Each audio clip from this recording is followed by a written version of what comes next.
they came together and they built their mission right into the nonprofit to enrich the surrounding community by presenting a broad range of innovative contemporary art, both visual and non-visual, of the highest quality and standard. So 41 years later, we're better known as Buckham Gallery. We're still committed to building community and inclusivity, supporting and nurturing artists, and challenging our audience to engage with and look at art in new ways.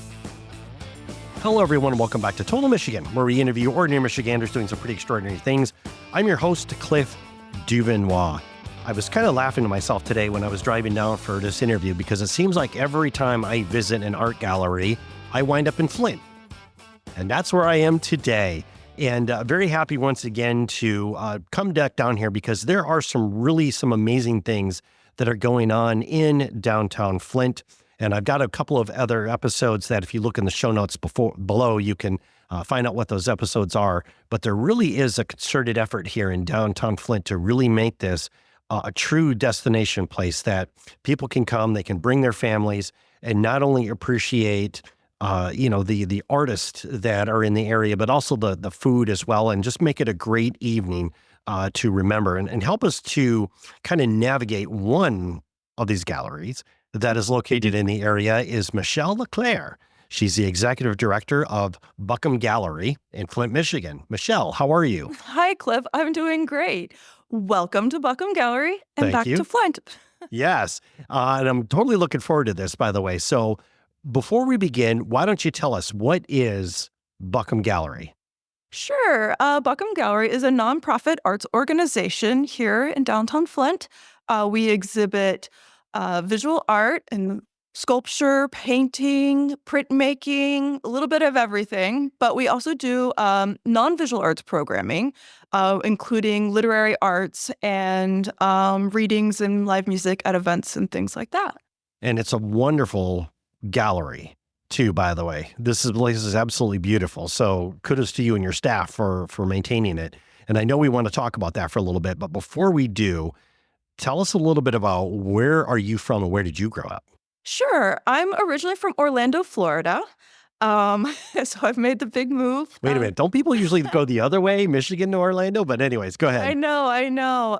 But I went to art school in Philadelphia. So I studied at the Pennsylvania Academy of the Fine Arts, and I have a studio arts background. I did printmaking and then my MFA in painting, and I married a Michigander.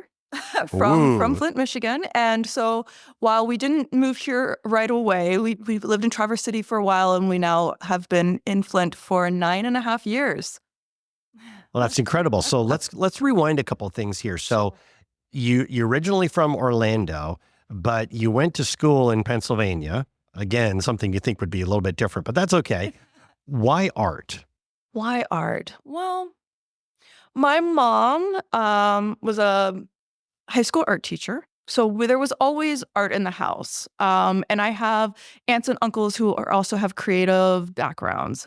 So I think it's kind of in the genes. My sister's a painter, and she also spins wool, like through the old-fashioned methods of combing and carding the wool, and her Angora rabbit's fur and stuff, which is crazy. I got images of Rumpelstiltskin in my head for some reason. I think it's similar to that. Yes. Yeah.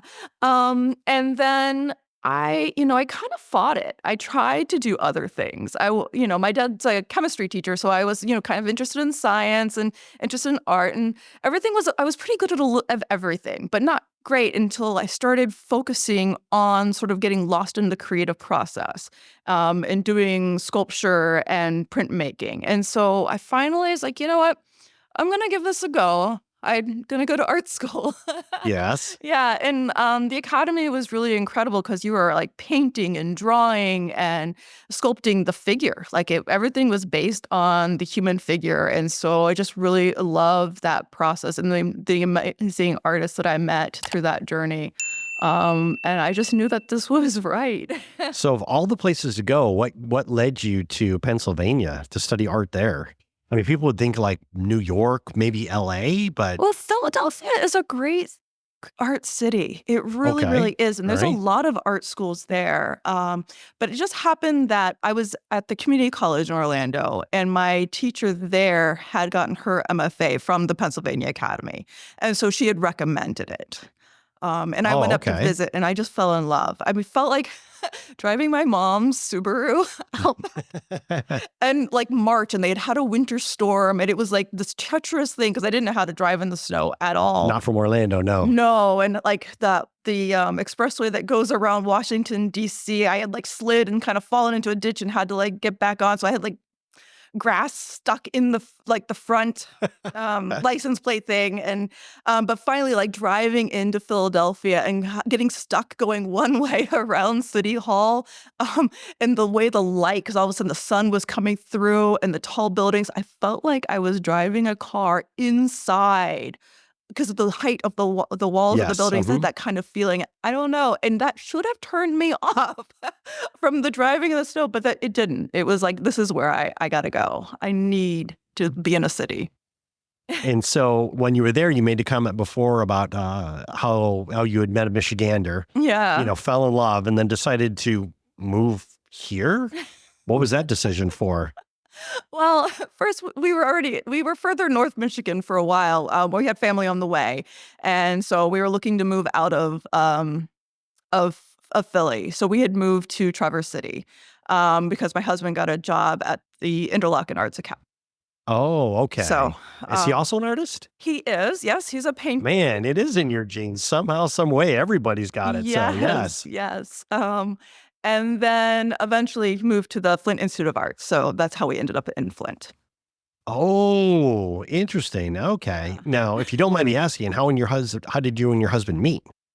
School. We went to we Oh, met at okay. school. All right, perfect. So somehow he convinced you to come to Michigan, Yeah. and you lived in Traverse City, then you come over here to Flint. Now, how did you, let's talk a little bit about the history now Sure. of Buckham Gallery, because you were sharing with me before that the gallery's been here for now, how long?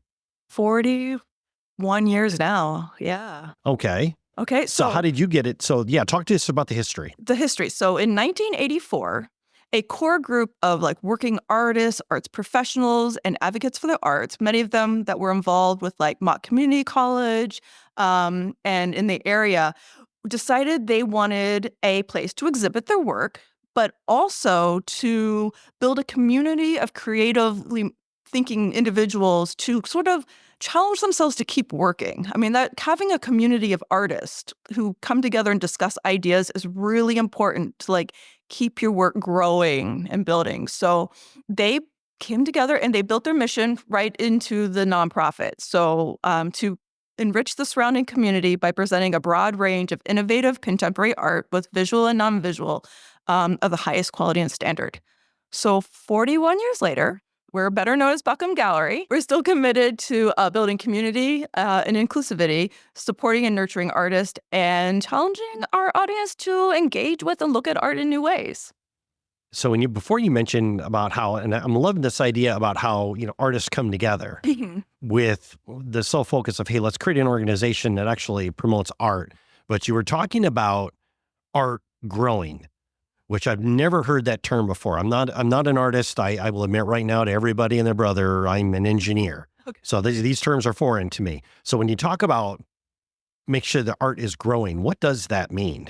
Well, so if you don't want to, I mean, some people can do it by painting the same thing over and over again, but you need people to discuss your ideas about the way you're looking at the world or what you're responding to so that you keep thinking about things and having one thought lead to the next. So they were sharing their ideas and they were saying, hey, look at what I'm working on. Oh, yeah, this is what I'm working on. Oh, that gives me an idea. And so they can keep making work. Sometimes when artists feel isolated and don't have a community to share their ideas with, they maybe realize, oh, my day job is taking a lot of my time, or I need to just spend this time with family, or I'm just going to watch TV, and they're not continuing to think about and push themselves to go to the studio. Because going to the studio and making art is work. I mean, it takes Yep. time. It's not always a comfortable practice. You get frustrated. You're like, why is this not looking and turning out the way I want it to? So you need encouragement to keep showing up. And the other thing that was interesting about the founders, when in 1984, several of them had galleries. They were sending their work to New York City to commercial galleries who were Oh, already really? exhibiting them. But they wanted a space that they could show things that they were experimenting on. So when you have a commercial gallery, they want one specific thing frequently, so which they know they will sell because they have to make rent and staff and all of those expenses. But by the brilliance they had of this nonprofit organization is that, they don't have to always sell the work in order to keep the doors open. And that gave them a place to show some of their more experimental pieces. We do a lot of like grant writing and fundraising and other things to make sure that we make those ends meet. And you bring up a really good point here. This is something I didn't think about when you talked about how when the first doors open, because now I'm taken back when I think back 40 years, right? We're talking basically in the 80s. Yeah. And the only thing I think the world remembers about Flint from the 80s is that movie Roger and Me, showing like Flint basically decimated because, the big three are pulling out and, all these jobs and Flint was really going downhill very quickly. Yet this group of artists decided we're going to build it and we're going to build it here in Flint. I mean, was there ever any indication like what made them think this was actually just going to work, or was it just showing art for art's sakes? Or Yeah, I mean, they lived here. I mean, they were living in Genesee County in the surrounding area, and they were teaching at the community college. They were teaching art, or they were involved at University of Michigan's Flint campus. I mean, so they were here.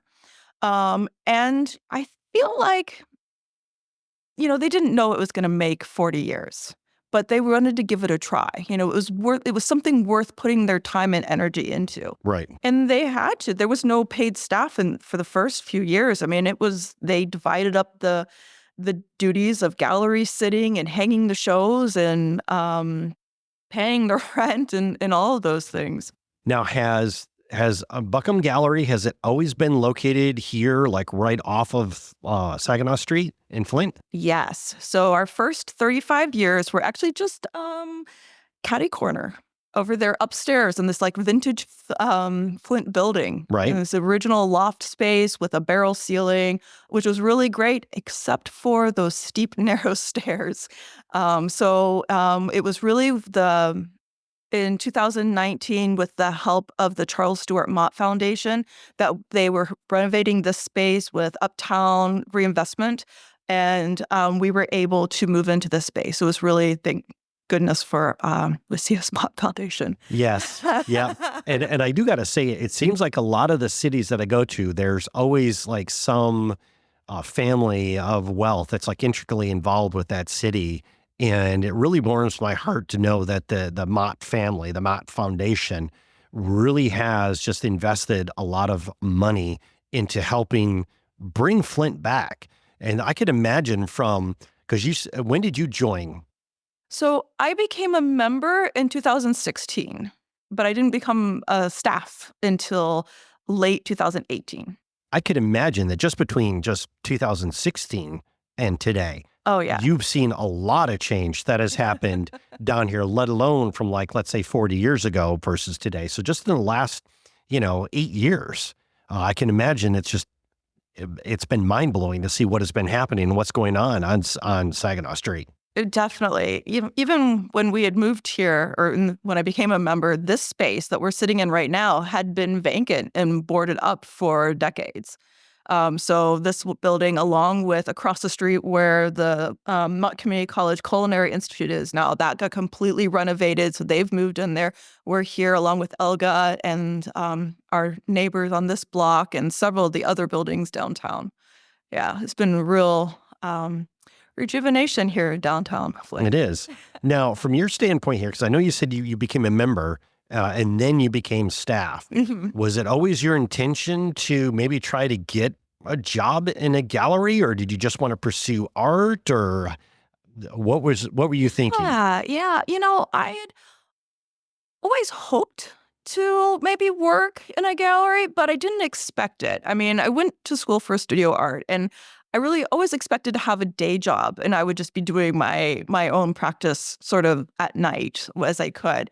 But it was in late 2018. I was kind of looking for a part-time job, and that was right around that we found out that the Genesee County millage funds had been approved. And at the time, Buckham only had one employee, and that was Lynn Penning. She was this great executive director at the time, and she saw that there would be an influx of funds. And so with that, she was able to add a part-time staff member and then build the programming. And so that was when I got hired. She invited me to come in and interview for the position, the newly created exhibition director position.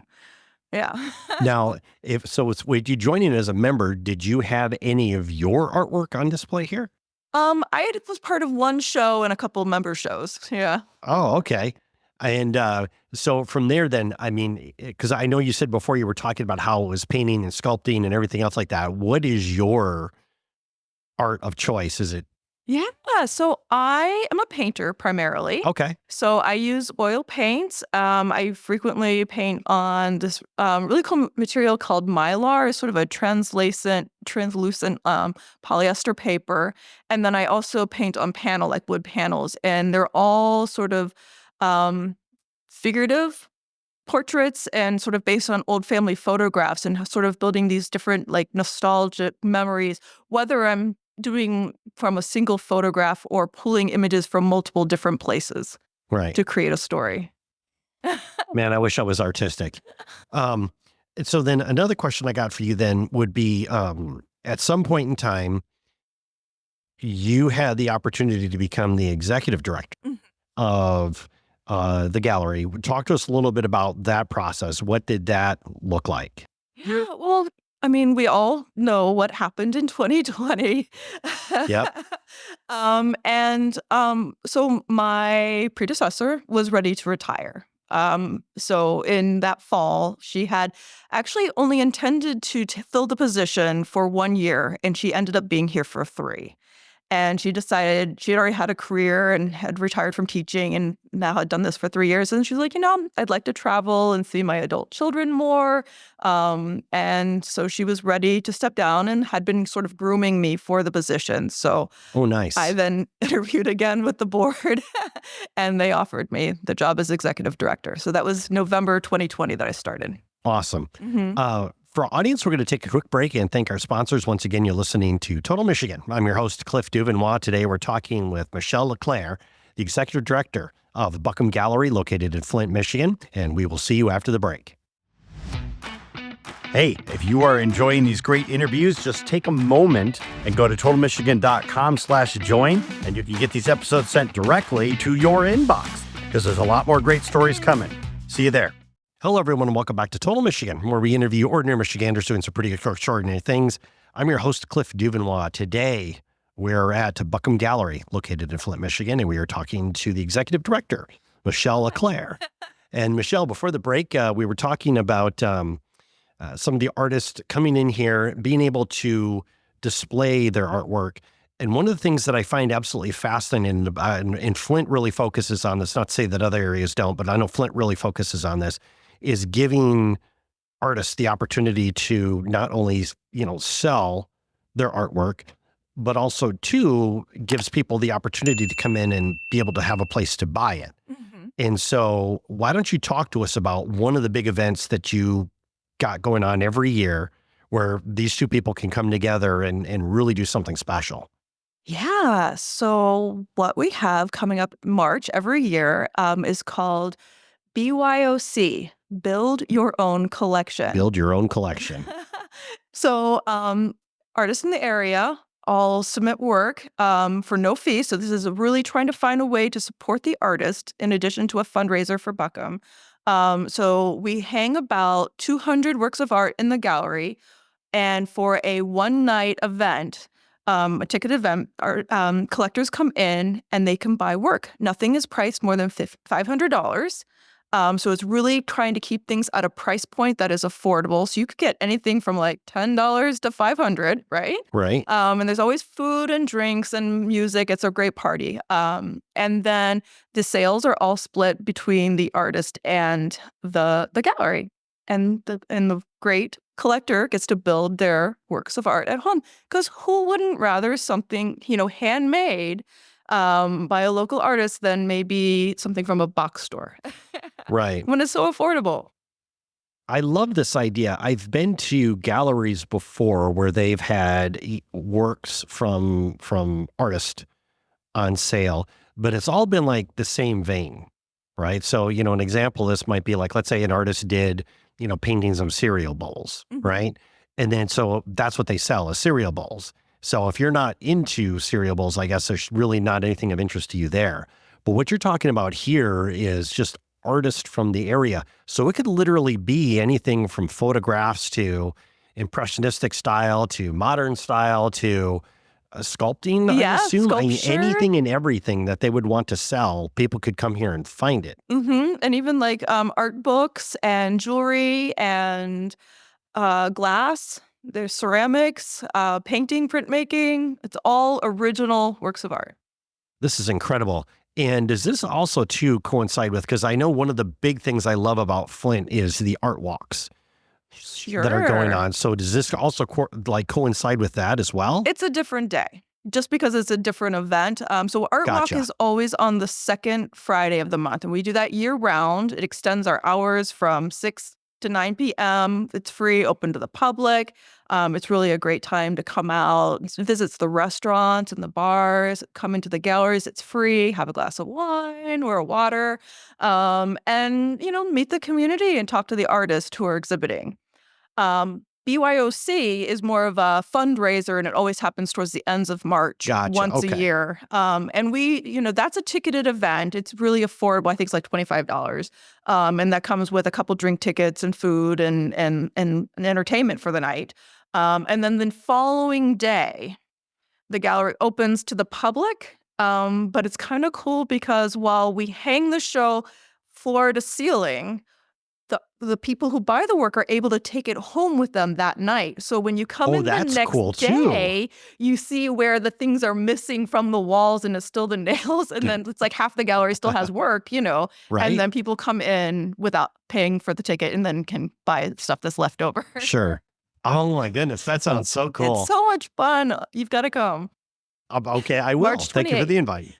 What was that date? March 28th. March 28, 2025. Yes, that's Gotcha. correct. So what I would like to do now is, first off, I love that idea. So thank you for doing that. And I'm sure the artists in the local community appreciate it as well. What I would like to do is I would like to talk about something current that is going on, that's being displayed here. So if somebody were to walk through the door upon hearing this interview, what's on display? What's coming? Yeah. The next show is December 13th until January 11th, 2025. And it is a solo artist presentation, Emily Scott Beck, called Threshold. And she does these really great installations and fabric art. She's a professor at Notre Dame. And so she's going to be on view along with a national juried exhibition called Snap. And it's all about photography. Incredible. Yeah. Incredible. So now let me ask you this question here. How do you go about selecting the artist to come in here and put their artwork on display? Yeah. So we have a national call for entry that we do annually, and that where artists submit their proposals, which is reviewed by our collective of artists and then narrowed down further by our exhibition committee to build our season. And we schedule those out about 1.5 years in advance. Oh, wow. So we just finished scheduling out through the fall of 2026, I think. And then, so we do that for like the solo shows. And then for the smaller juried shows, we usually run those like just annual calls. It's all done on our website. Right. And that's a few months in advance. So that's like when we pick single pieces to curate a single show. You mentioned something there real quick, and I want to go back and talk about that. As you talked about how the artist collective votes. How many artists are in the collective? We have 25, 29 visual and writers, literary artists. And then we have our sustaining members, which are part of the collective. So we round up to 37 total. Oh, wow. And those aren't necessarily practicing professional artists, but they help support, or they could be creative but aren't trying to exhibit quite as often. Sure. So really, it's a fantastic group of people. Wonderful. Yeah. One of the things that I would like to ask you is let's say that somebody is coming here for the first time. They have no idea what to expect. Maybe they heard the show, on the podcast or on YouTube, radio, whatever, and they're coming here for the first time. What can they expect when they walk through that door? Yeah. So when people come in, they're always greeted by myself or someone at the front desk. We give a brief synopsis of what show is currently on. And then we will hand them like one of these paper didactics where they can find, there's number pins where they can see the titles of the artist and the title of the piece. But it's not necessary as visual art. A lot of people just like to come in and absorb it and experience it.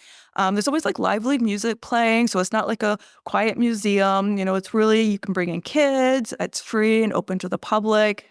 Just come in and enjoy the work. We have benches if you need a moment to sit down, either for further contemplation or just if you need a rest. Sure. And then when you were talking before about how, because I know there's like this next exhibit that's coming up, you talked about the December 13th through January 11th of 2025. Do your exhibits rotate out once a month? It's about every 4 to 5 weeks. So mostly once a month. We do 10 shows a year. So it's not quite 12, but yeah. Oh, wonderful. Perfect. And then if somebody is listening to this episode and they want to come and check you out, find you online, see what exhibits are happening there, maybe plan a night to do the Flint Art Walk. Mm-hmm. How can they find you? Where can they find you? Sure. So online, we're at buckhamgallery.org. It's really a lot of information on our website. You can find exhibitions upcoming, also information about our writer's residency and other programs. We are also active on Facebook and Instagram at Buckham Gallery. And we also have a LinkedIn, just trying to share out information there. There's too. something nobody says. It's not as it's not as active as our Instagram and our Facebook. Michele, thank you so much for taking time to come and chat with us today. Really do appreciate it. Thank you, Cliff. This was great. And for our audience, you can roll on over to totalmichigan.com, click on Michele's interview, and get the links that she mentioned above, including LinkedIn. We will see you next time when we talk to another Michigander doing some pretty extraordinary things. We'll see you then.